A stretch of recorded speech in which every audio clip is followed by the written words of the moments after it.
Ktorý zo slovenských národných dejateľov tragicky zahynul pri leteckom nešťastí? Nikto. Letecké nešťastie. Hokejisto myslíte? Nie, slovenských národných dejateľov. A čo to je dejateľov? Dejateľ.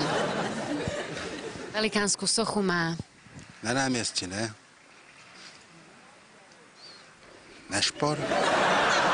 Ktorý zo slovenských národných dejateľov tragicky zahynul pri leteckom nešťastí?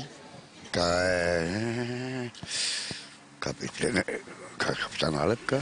Ktorý zo slovenských národných dejateľov tragicky zahynul pri leteckom nešťastí? Dimitra. No aj ten, ale on nebol slovenský národný dejateľ. Čo sú to slovenskí národní dejatelia? Čo sú to za ľudí? Politici. No, tak ktorý zahynul pri leteckom nešťastí taký významný? To ja vím. Mečár. Ktorý zo slovenských národných dejateľov zahynul pri leteckom nešťastí? Ježišmaria, to každý vie. Máme sochu jeho, bustu, no, kde?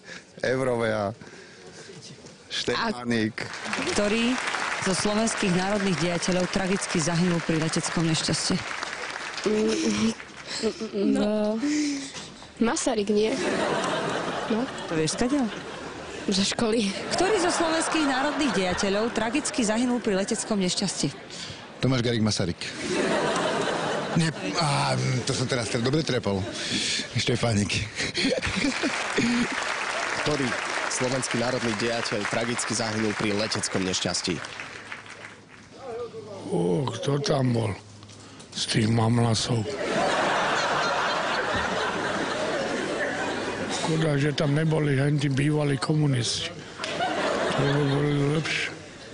Slovenský dejateľ, ktorý zahynul pri leteckom nešťastí, má aj pamätník. Aj Štefánik. Že vraj. No. To náhodou. Som si spomenul. Ktorý zo slovenských národných dejateľov tragicky zahynul pri leteckom nešťastí? Hušák. Ktorý zo slovenských národných dejateľov tragicky zahynul pri leteckom nešťastí?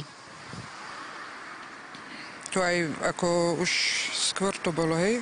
Juraj Gagarin? Môže byť? Slovenský dejateľ? Slovenský kozmonaut bol, nie? Slovenský? Juraj Gagarin, áno. Určite? No, áno. Tak asi si pamätám, áno. Ktorý zo slovenských národných dejateľov tragicky zahynul pri leteckom nešťastí? No, Milan Štefánik, prečo? A my chceme dokopy, aby sa dal dokopy naša Československá socialistická republika. Znova, nech sa to dá dokopy.